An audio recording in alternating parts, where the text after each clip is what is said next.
is back. It's always good to be back, and due to the power cuts and due to various issues that we were facing, we could not have the monthly montage for quite a long time, but it's good to finally get going. And today, to discuss a very pertinent topic, we have not the normal ordinary business discussion that we normally talk of, but rather a topic and something that is of relevance to each and every Sri Lankan. We have a very special individual joining us, who is none other than Professor Buddhi Marambe. And Professor Buddhi Marambe is here to discuss with us the pertinent issue of the food crisis in terms of feeding Sri Lanka. How big of a problem is the actual problem? And do we really know the actual scenario and the actual situation?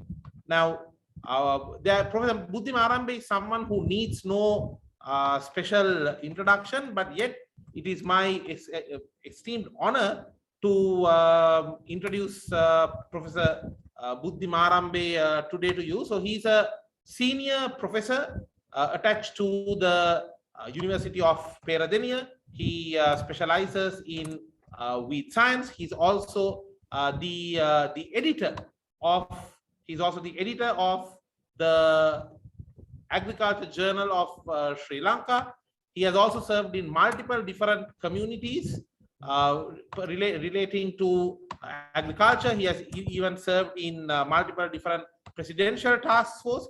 So he's no ordinary individual in this regard, and it's an extreme honor to welcome Professor Buddhi Marambe on today's PIM monthly montage. Professor, welcome to the monthly montage. It's a pleasure to have you. Thank you very much. The pleasure is mine, Tarindo. Professor, I want to get right to the point, because I think the problem we are facing is not something that we can afford to be going around beating around about the bush. How serious is our agriculture problem? Because see, when we were talking about the fertilizer ban and all that, everyone was speaking about it. But now that the fuel is there, etc., I think a lot of people the problem is slipping away from the attention of the people. So that's why I thought I'll get straight to the point with you. How big is this problem right now?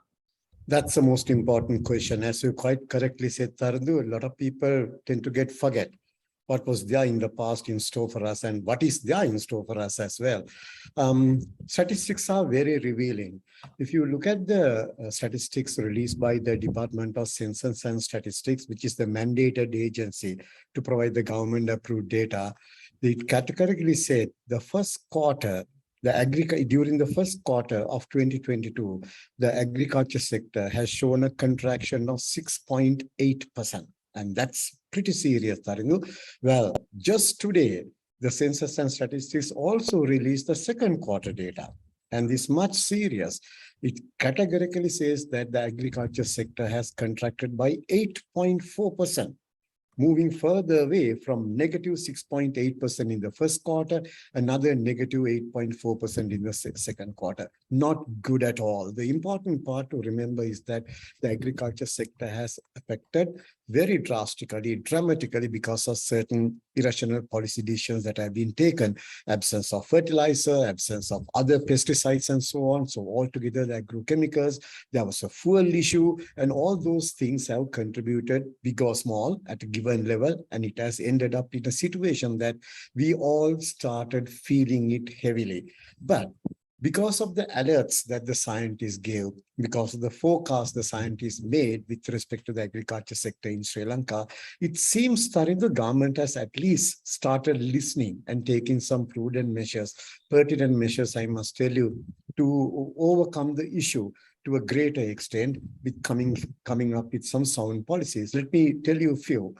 We predicted as scientists, based on the scientifically valid information available with us, that in 2022, we will not be in a position to provide the rice requirement of Sri Lankans based on our own paddy production after the month of October.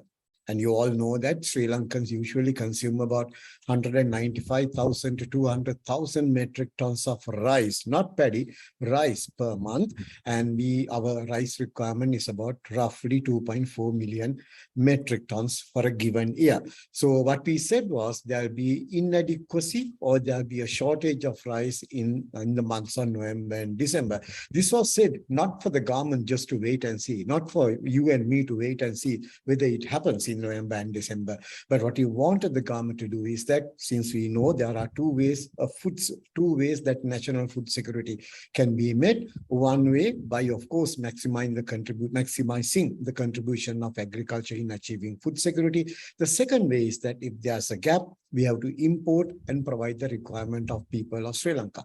And government took that message very seriously. That's what I learned even right now. And during the first 6 months only, we have imported about 424,000 metric tons of rice. And through humanitarian aid, we have also received about 45,000 metric tons of rice. So roughly, Tarindu, about 475,000 metric tons of rice have already been brought in. And those are the rice types that are available in the market, supermarkets and so on, at a relatively lower prices. But now, interestingly, in June, the Minister of Trade, Food Security and Commerce also came on TV and said that he's making every plans to import about 75,000 to 100,000 metric tons per month. Now, the important points are, we all go by scientific calculation, by data being made available, looking at all the things that will determine or have an impact on food security of Sri Lanka. If you try to continuously import rice like this now, while having adequate quantities being imported, that would suffice to feed our nation until December. I'm not talking about January and February. I think we have to take immediate measures, at least systematically cut down the imports, because otherwise there will be a market failure. I mean, we have to think the whole food system, isn't it, Tarindu? Because there are producers, there are consumers, and there are many players in between. We all know that. So the important message, the scientists' voice at least have been heard to a great extent, and look like it's not that look like, we'll not be facing the predicted or forecasted food shortage, especially in terms of rice during the latter part of this year. But Tarindu, we should not give it up, or in other words, forget things. I mean, we are very famous in doing those things, but you have to continuously do these calculations and look at the yellow harvest, which is currently being taken, and then also to see that what will be the requirement and the stocks available for the months of January, February, March, or in the first quarter of 2023. And those decisions will have to be made rationally, not only thinking of business, but rational decision making has to be made in order to make sure our country's food security. Well, rice is not the only food, we all know that, but that is a major staple. But the interest of our people should be looked after and taken care of. So that is the current scenario that I can let you know with respect to the food. But I think I have to add one more thing, Tarindu, for your question. When you look at the main animal feed crop, that is the maize, and maize production was drastically affected, much significantly affected than in the case of rice. And that's what you see, Tarindu, in the market also. The chicken prices and egg prices are skyrocketing. I'm sure you heard in the recent past the level of discussion that have been held with the poultry producers, which are mainly private sector driven enterprise, with the government of Sri Lanka to see at least the maize requirement for animal feed, because maize is the main ingredient in animal feed, especially poultry feed, can be made by imports. But because of the foreign exchange crisis, I don't think they had a successful result in that. But Tarindu, every effort should be made. Now, Maha season is the main season for paddy and maize, both main human food crop and main animal feed crop. We have to make sure at whatever the cost is going to be, Maha season will not be a failure in terms of productivity and production. You know, I mean, we all know that, Tarindu, the issue is farmers, the producers have lost confidence in the system. More importantly, the uncertainty factor is killing, isn't it? And we have to make sure, do everything so that the farmers will remove the uncertainty factor from their minds, and also get their confidence back by themselves and get back to the paddy fields, get back to the upland agricultural land, and make sure this Maha season will be a very productive season. But that is not going to solve our problem, Tarinu, because our agriculture does not end from this Maha season. It will be a continuum, but we have to bring back this lost confidence. And also, while making sure we'll never, ever take such irrational decisions that will affect our food security in this country. I think, Professor Buddhi, you hit the nail on its head, and you very clearly laid out how we should not forget this problem, because we are famous for forgetting some certain key issues, and how the certain irrational decisions had led to. These are, of course, you and scientists have been advising on the dangers of these, and sometimes there have been personal vendettas against individuals like you for speaking out the truth, and we are all aware of that, and we are thankful for you to and the other scientists for speaking the truth no matter what. My next question is, I think, exactly on similar lines. What really got us to this mess? Is it the fertilizer ban itself, or what really got us into this mess? Because as we all know, Sri Lanka always, no matter what, we were able to have the food. Is it a case of irrationally importing foods continuously? What exactly got us to this mess where we find ourselves unable to fulfill our own needs, whereas history says we were the granary of the East? Yeah, quite right.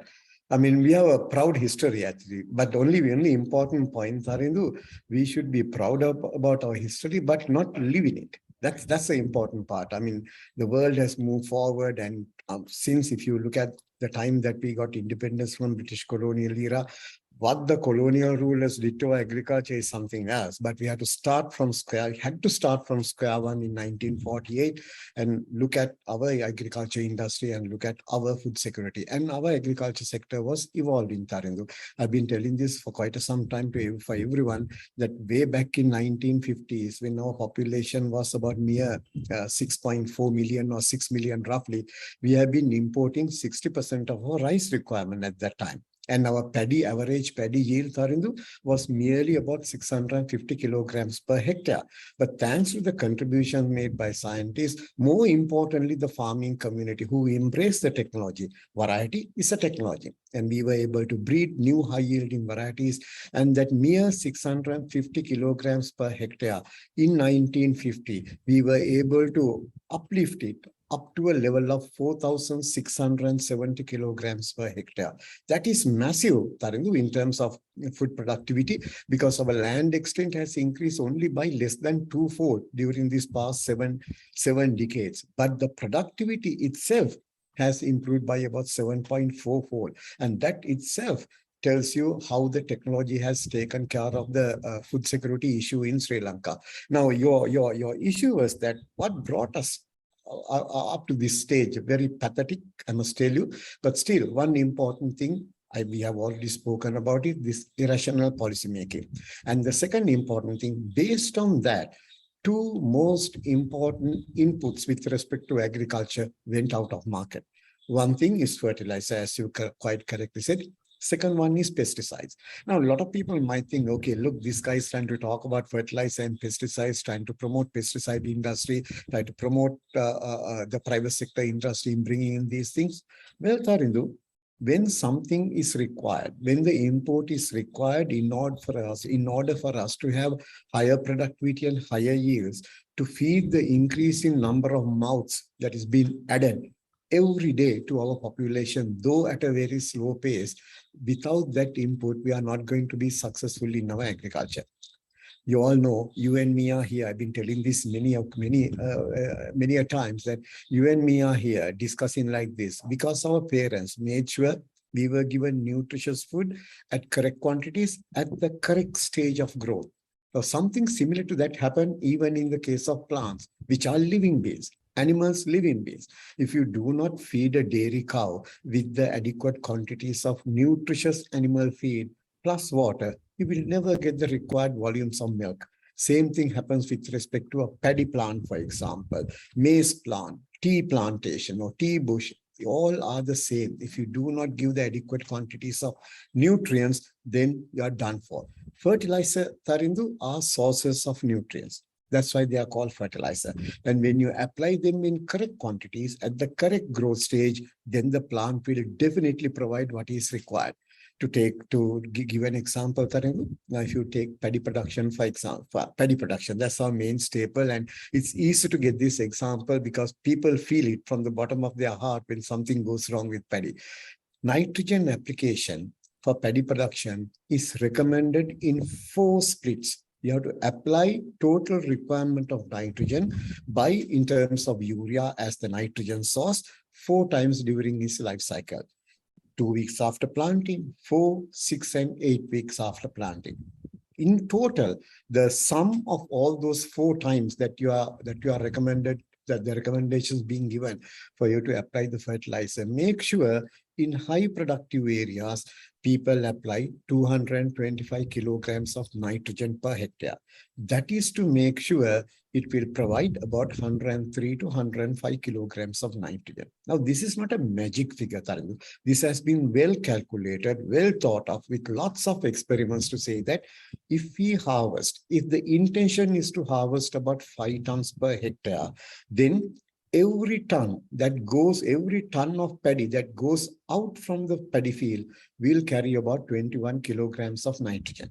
When it's 5 tons, then it carries about 105 kilograms of nitrogen. So every time we harvest paddy, our average yield is 4,670. Remember the target is 5,000, for example, but there are paddy fields in Sri Lanka, especially under Mahaveli irrigation scheme, they harvest more than 5,800 kilograms per hectare. But I'm talking to you about the national average. So if it's 5 tons, 105 kilograms of nitrogen will be required per hectare. You have to apply it using 225 kilograms of urea, especially in high productive areas. If this amount is not given, or suppose a farmer thinks, why should I apply 4 times? Let me apply it at once. So if you apply the overall 225 at a given time, then of course there's a problem, Taringa, because the plant cannot afford and cannot tolerate such high doses. So it has to be very, very clear that we all apply nitrogen fertilizer at the correct time so that the plant can absorb the required quantities of nitrogen. When this process is affected by very unfortunate decision making with no scientific evidence, what else the plant can do, Tarendu? What else can we expect out of this plant? And more importantly, when the pesticides are not being made available, when the ban is imposed on pesticides as well, even when the fertilizer ban and the pesticide ban was lifted 7 months later, on 30th November 2021, when there's no adequate foreign currency available for people to import such important agricultural inputs, you cannot expect any better result. So this is the important part to be remembered. It's not only true for paddy, not only true for maize, even in the case of tea. Tea is a different kettle of fish. Now, both paddy and maize are seasonal crops. You cultivate in Yala season and in Maha season. But when you take tea, it's a perennial crops. It retains in the field in the long run. Now, the important part with respect to tea is that once you start plucking tea, the plucker starts removing tea leaves, the growing tea leaves, once in every 7 to 9 days. Now look at the quantum of nutrients that we are removing from the tea plantation by plucking tea every 7 to 9 days. Now this amount of nutrients for paddy, for maize, for tea, if you do not put them back to the soil naturally become infertile. You cannot blame the system thereafter. When the need is there, we have to supply it. So that's why I said, Tarandu, we were actually pushed towards this end. We were, I mean, it's not only the productivity that went out, Tarandu, it's even our pride. At stake. I mean, we have been continuously begging for rice from different countries, very unfortunately. Of course, countries like India supported us by giving us not free of charge. We purchase rice from India, that is true, but even making rice available for us to purchase in a global scenario like this is something to be happy about our neighbors. I must tell you this state, because begging or purchasing rice from outside Sri Lanka is not something we should have been doing, because since 2008, we have been producing more rice than we can consume. If you look at the data available in 2019, by the way, a lot of people argue with me also, despite the fact that we have been doing well in paddy fields, we have been importing rice. Yes, we have been doing it continuously. Because say even at times that we were producing more rice than we can consume, rices like basmati, jasmine rices, all those things were imported to Sri Lanka because there's a tourism industry and there's naturally the upper class citizens who can spend more and purchase food, and they look for different types of rice, because when you define food security, Tarandu, is not only availability, it's accessibility, affordability, nutritious, safetiness, and on top of that, your liking. The food should be able based on your liking. I mean, nobody can force us to eat this and that. The food should be able based on our liking. So all those things will have to be looked after when you consider food security of a country. So coming back to that information that I want to give you, Tarandu, in 2019, Sri Lanka imported about 23,000 metric tons of rice from other countries. Those are the high class, this basmati and other types of Thai jasmine rice and so on. In 2020, we imported only about 14,000 plus metric tons of rice. Now from 24,000, we went down up to about 14,000. In 2021, we imported 147,000, little over 147,000 metric tons of rice. And this year, as I told you, Tarindu, earlier, up to the June 30th, we have imported about 424,000 metric tons of rice. Of course, we got about 45,000 metric tons on humanitarian aid. Now, look at what happened to this country. Very unfortunately, we were not in this state. It's not to say that we were exporting rice, no, but at least we had a value addition coming up for, having those byproducts coming in. You know about the rice biscuit, and I do not want to tell the name of the commercial product, but all those things are based on our own production. And why have we started losing it? Who gave this? I don't even consider it food for thought, but who gave this wrong direction? And why did the politician, without listening to scientists, without looking at data, more importantly, looking at data itself is not good if you cannot interpret them properly. So why these people did not do it? And that is something I cannot answer at this stage, but whatever thing they did, all these irrational decisions position Sri Lanka at this current dire state. Tarindu, to add one thing, there's something called Food Security Index, Global Food Security Index. Until 2019, we were #1 food secured country in South Asia. All other countries were behind us. But when it comes to 2021, we are now #3, falling behind India and Pakistan. That is the pathetic situation that we have faced. Absolutely. Professor, one would tend to think of food security as something totally different to business and economics. But I believe before tourists come into a country, they actually try to see whether this country is having enough food. Because in fact, a lot of people are saying that, a lot of the tourism people are saying that their agents are asking, we can send tourists, but do you all actually have food to feed them? Exactly. Investors would not really look at investing in a country that doesn't have the proper food security. Sure. So how connected is food security with the entire overall economic ecosystem? That plays a very significant role, actually, Tarun, as you quite correctly said. Every person who would like to visit on tourism or with the view of having investments in Sri Lanka will always look at food, fuel, and energy, electricity, for example. When those three basic supplements together with water being made available, there is confidence in people's mind. And Sri Lanka is at a situation that we need foreign currency very badly.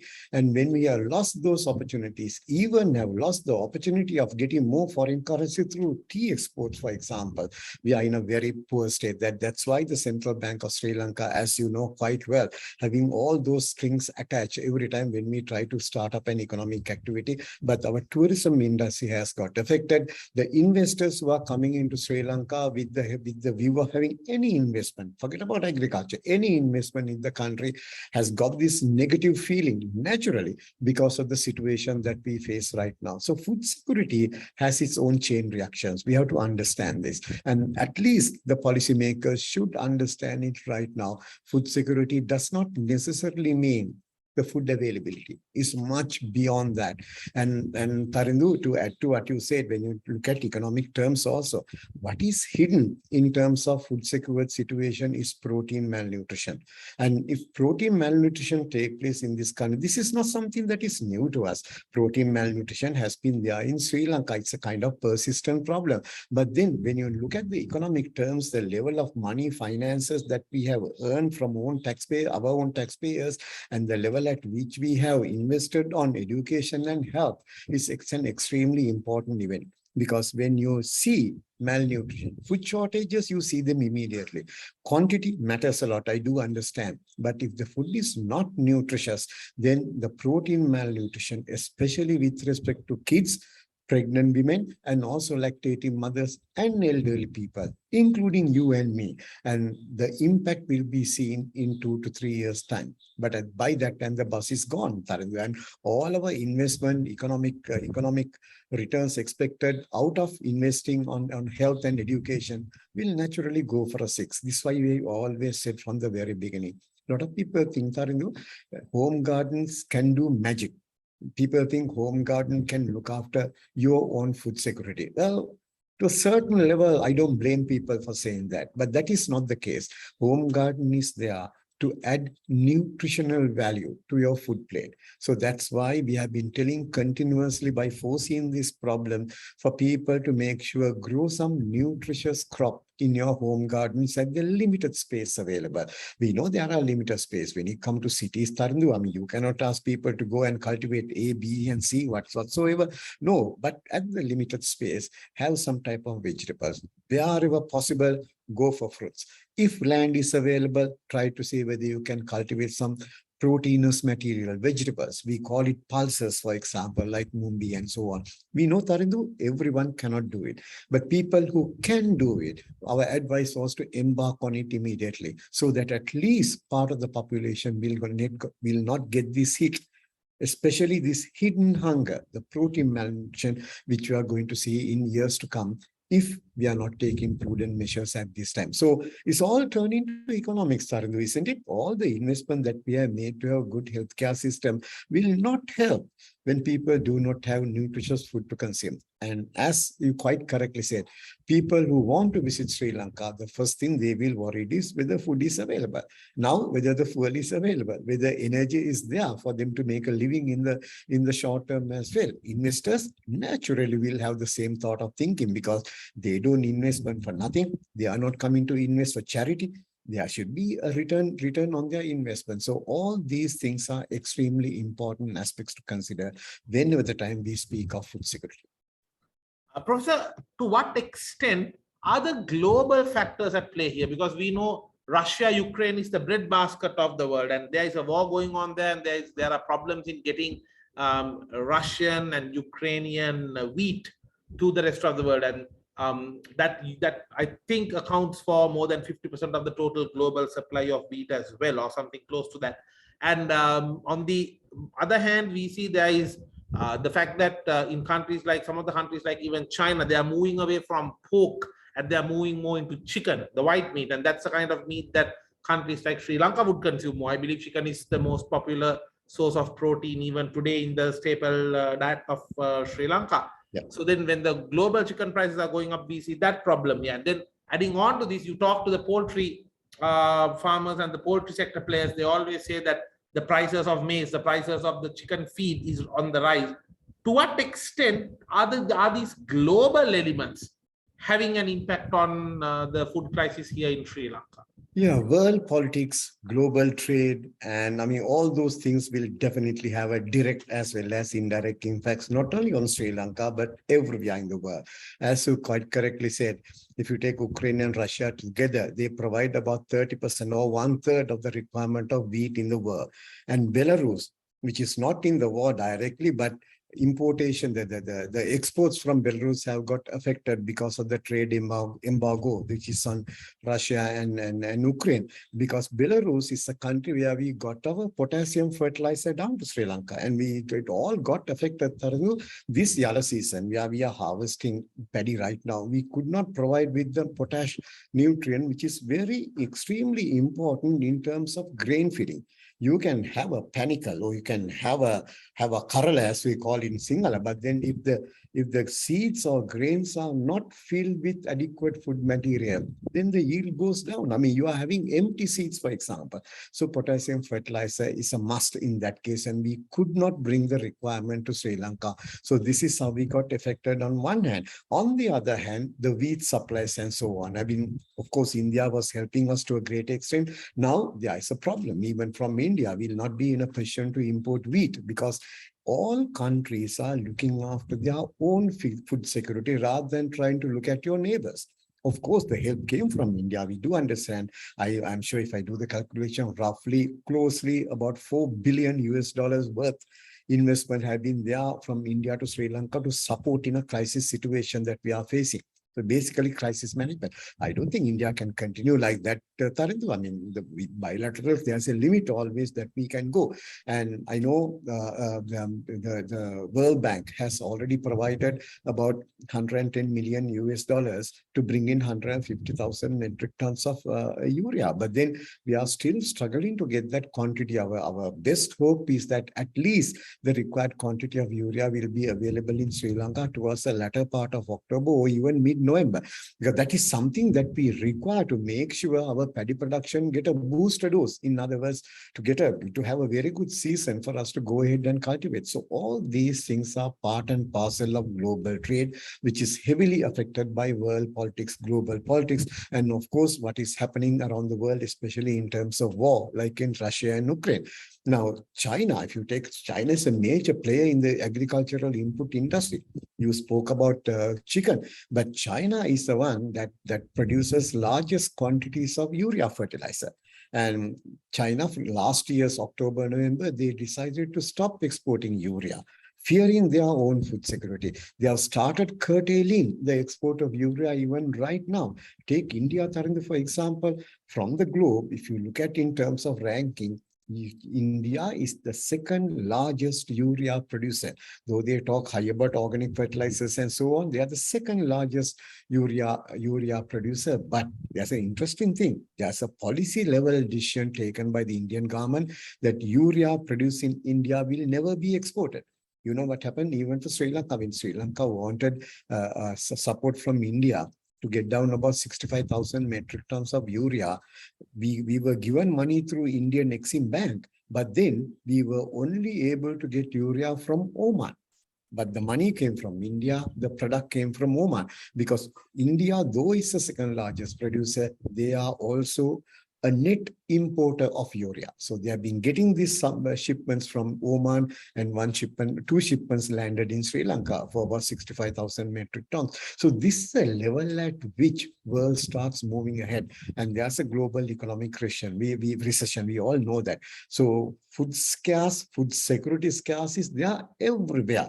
Now, what has happened to Sri Lanka is not because of that, Tarindu. We ourselves, because of our own irrational decision making, put us in this precarious scenario. Suppose it got affected because of the global issues. I mean, there should have been always ways and means to think of it and plan well and try to get Sri Lanka out of this trouble gradually. Now, going into changing our agricultural practices overnight within a flash will not help. And from the time this decision was taken, Tarindu, the ill effects have been written in all corners. That is why we went and said the government of Sri Lanka, okay, you have taken a wrong decision, but go back on it as quickly as possible without affecting our agriculture.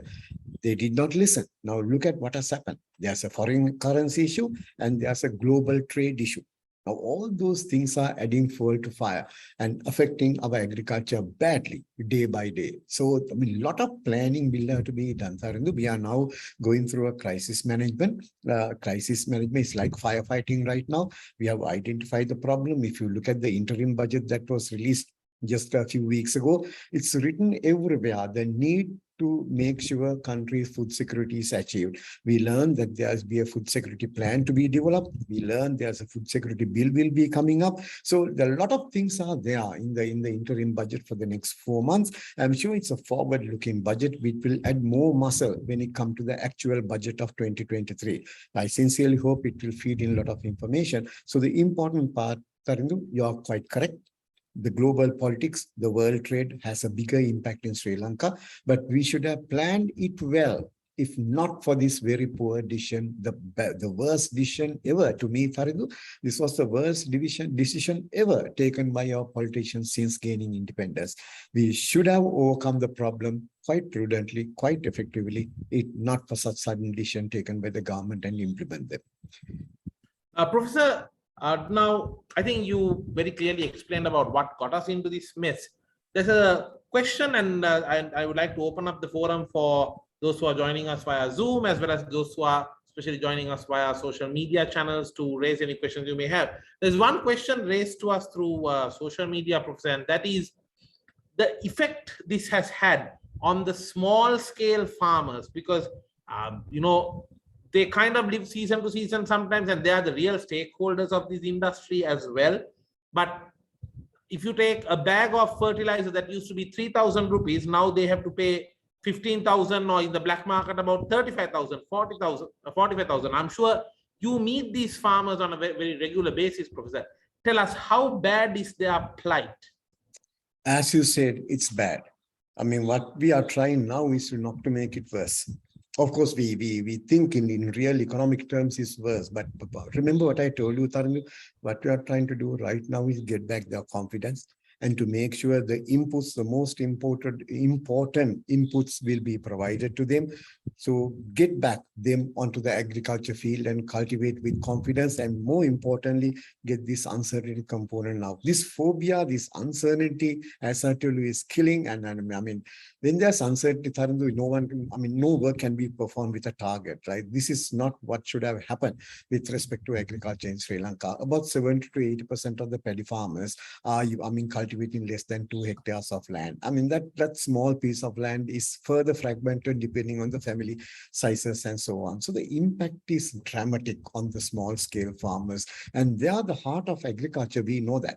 But then when the government look at this scenario, Tarendu, we should not get even the small scale farmers. I have to put this very straight. If at all agriculture should be taken out of this very bad situation and bring to the heights that it deserves, we have to make sure we have to select the high productive areas in Sri Lanka and then start supporting farmers in those areas.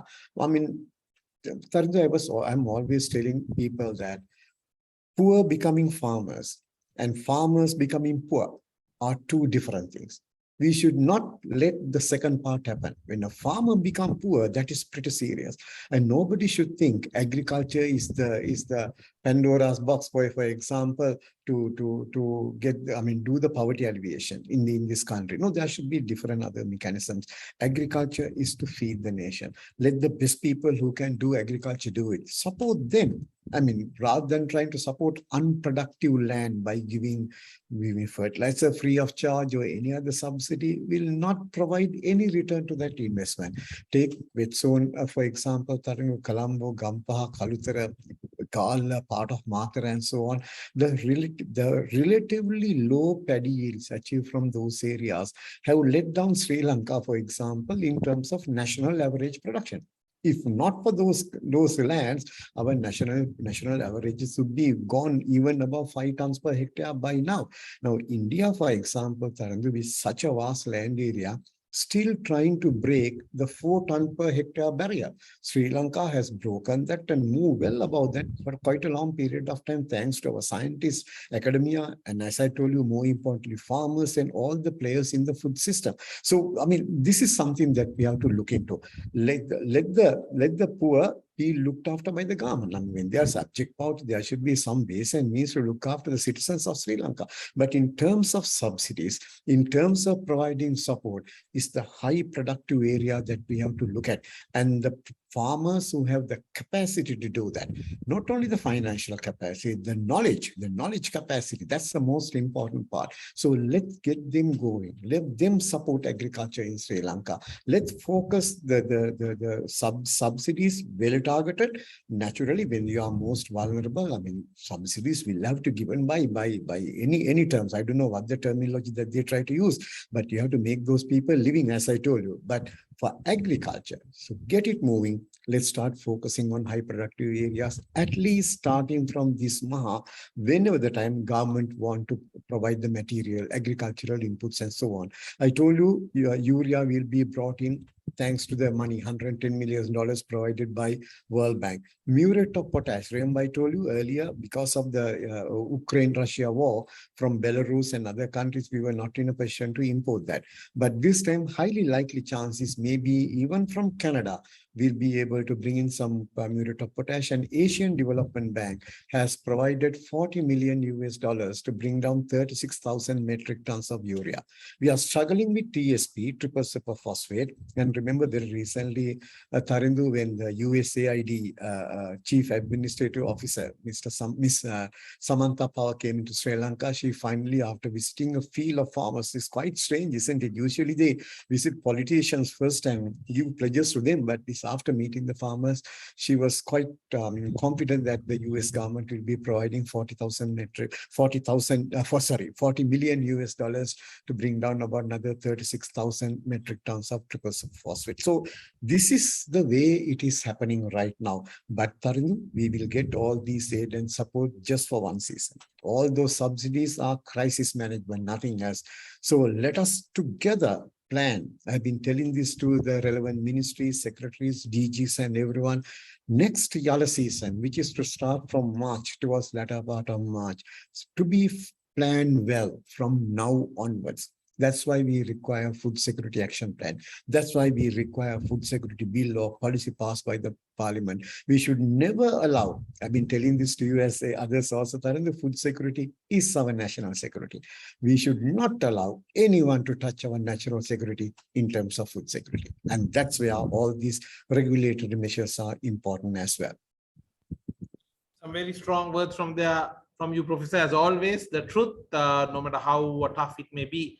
This question from Irshan asking, is it important to consider the problems facing by the fishermen? Because they are also playing a major role, and we know that they are having issues with securing fuel, securing kerosene. Brother, your thoughts regarding the very important fishing community in Sri Lanka? Yes, Tarang, I think we cannot ignore fishing community. But before that, let me tell you one thing. We have been advising the government of Sri Lanka in terms of fertilizer. I repeat, in terms of providing fertilizer, if at all there's a scarcity, I mean, we cannot expect everything what we want to land at the correct time, isn't it, Tarang? So because of that, we also, I as a scientist, agreed at a meeting that farmers should be given at least 70% of their fertilizer requirement from whatever thing that we import or whatever thing that the government import.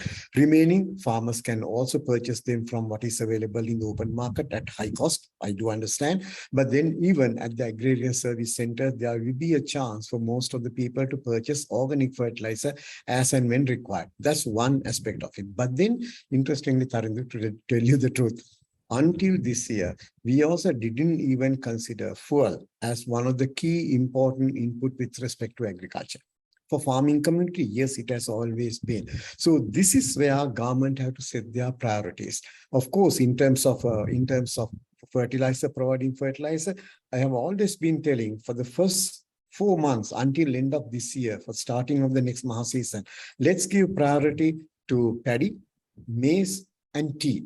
Not to say other crops are let down. No, these are the 3 crops that we have to provide priorities. Food crop, feed crop, and the most important export earning crops. But fishermen is something that we have to think of very seriously, because they bring in the much needed protein requirement for this country, whether it's inland or ocean fishing. That's something extremely important, Tarindu. So we sincerely hope, though there were efforts taken to provide the fuel requirement for farming community to do land preparation as well as to do harvesting. You know, Tarindu, nowadays, our the front end and the tail end of paddy production is heavily mechanized. So they rely a lot on fuel. And more importantly, for the fishermen, government should have a special program. I mean, it's not only looking at their livelihood, but looking at countries' hidden hunger issue. Remember what I told you earlier? I mean, we all know chicken and egg. Egg especially is the cheapest source of nutritious food available for us. In the school meal program, 60 rupees is usually being allocated per student. Now, can we buy an egg? Tarindu? In most of the cases, of course, there's a price target ceiling being fixed at 50 rupees, but then still they excite much higher prices. And fishermen will have to be given special care and should be a special priority focus of the government in terms of providing fuel, once again, not only to support their livelihood, but to make sure the danger, the threat of hidden hunger will not be there in Sri Lanka, so that we'll not be in trouble in 2 to 3 years' time trying to find remedies. By that time, nothing can be done, Tariq. So we have to make sure the problem addressed right at this particular point. And fishermen are very important stakeholders, very important key players, I must tell you, in supporting the protein nutrition of this country. So they have to be supported, no argument. Professor Malambe, in terms of the next few months, and I think this is the last question which we have time for, where to from now? Now, for the rest of the time period, what can we expect for the rest of this year and the first half of next year? In what are the possible directions that we can go and we can end up both very optimistically and very pessimistically? Yeah, I'm optimistic. Let's look at it that way, because remember what I told you, somehow or other we have to get this Maha season going, and Maha season should be productive for various reasons, economic and social aspects as well. At the beginning of the Yala season this year, our target was not to make sure Yala do its best, but our target was to make sure there will be adequate planting material, seed paddy production being done in Yala season, so that the Maha season cultivation can take place. This is very crucial, Tanu. If you do not plan it such a way, you cannot go for a Maha season and ask where is the seed paddy. That's not a question to be asked. So it's the previous season's cultivation that go ahead. And if you cultivate the full extent of land, we'll require about 80,000 metric tons of paddy as seed paddy to be used for as planting material. So we had lots of discussion with the government entities and private sector. I'm happy to tell you, Department of Agriculture, Ministry of Agriculture and private sector have taken all possible measures to provide this seed paddy requirement to the farming community. So that's one plus point that we have to move target forward. Because in next Yala season, we know the cultivated extent is lower compared to the Maha season. So whatever the production that comes from the Maha season would suffice even to meet the seed paddy requirement in Yala season. So get this Maha going well, so that key input will be made available for the Yala season. And as I told you, this Maha, the fertilizer will be available. Timing will be an issue, but still fertilizer will be made available, and farmers can even keep some of the quantities that they receive for the next Yala season in order to make sure cultivation take place. Only hitch that we have right now is the importation of pesticides in correct quantities, correct volumes. The issue, Tharindu, the pessimism that I have always is that when you go to the market, what we have done is we have banned the time-tested, quality-tested and regulated products from the market. But you will find all illegal pesticides being smuggled to Sri Lanka, and they are available in the market. When the farming community do not have options, they will definitely go ahead with these illegal products. That's the unfortunate part. We never know what is in store for us with them. And those products are we have banned for ages, not just last year. Starting from 2001, 20 years ago, we have banned majority of those products, but India, they use it, and they started, our people start getting things smuggled into the country and make them available in the market. This is a pathetic scenario. This has to be stopped at any cost. But of course, one of the ways, I'm not saying the only way, one of the ways to do that is to make sure the regulated products are imported and made them available in the market for a market price. You don't need to go and give subsidies for those for the market price, but make the products available.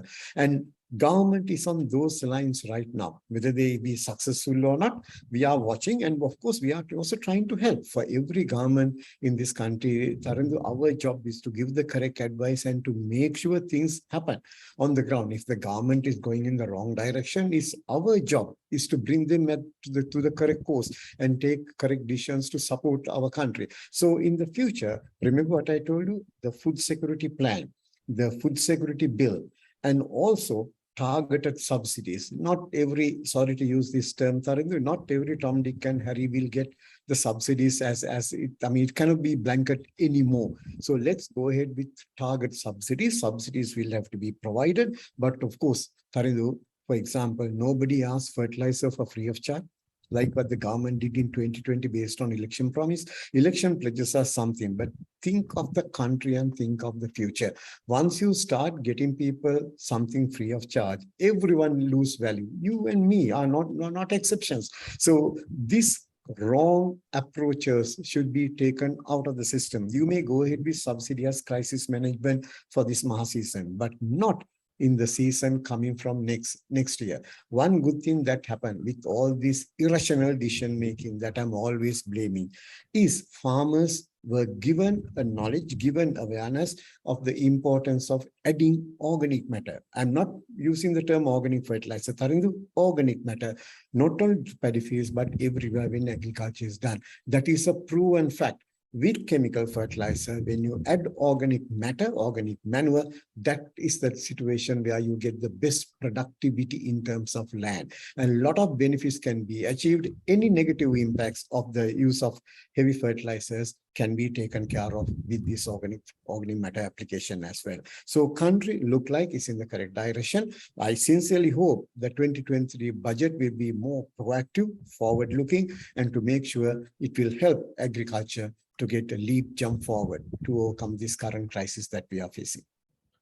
Professor Buddhima Arambe, thank you so much for joining us today on PIM Monthly Montage as we make a comeback as well after a quite hiatus of multiple months due to the crisis that we were facing. And we could not have thought of a better topic to start off, and we could never have got a better resource person than you, someone who has always been speaking about this, risking your own, I would say, reputation, risking your own image. I know there's a lot of people who are having personal vendettas against you for speaking the truth, but I think today we got the truth we needed to hear. As you very correctly said, things are not good, but we can be hopeful that some of the policies that have been taken recently will result in a positive impact over the next few months ahead. Thank you so much for joining us on PIM Monthly Montage, and also a big shout out to all the students who joined us on Facebook, social media channels, as well as via this Zoom platform as well. Thank you for having joined us, and we will meet you soon next month with the PIM Monthly Montage of October. Once again, Professor Buddhima Arambe, thank you for joining us and wishing you a good night. Thank you very much. Good night.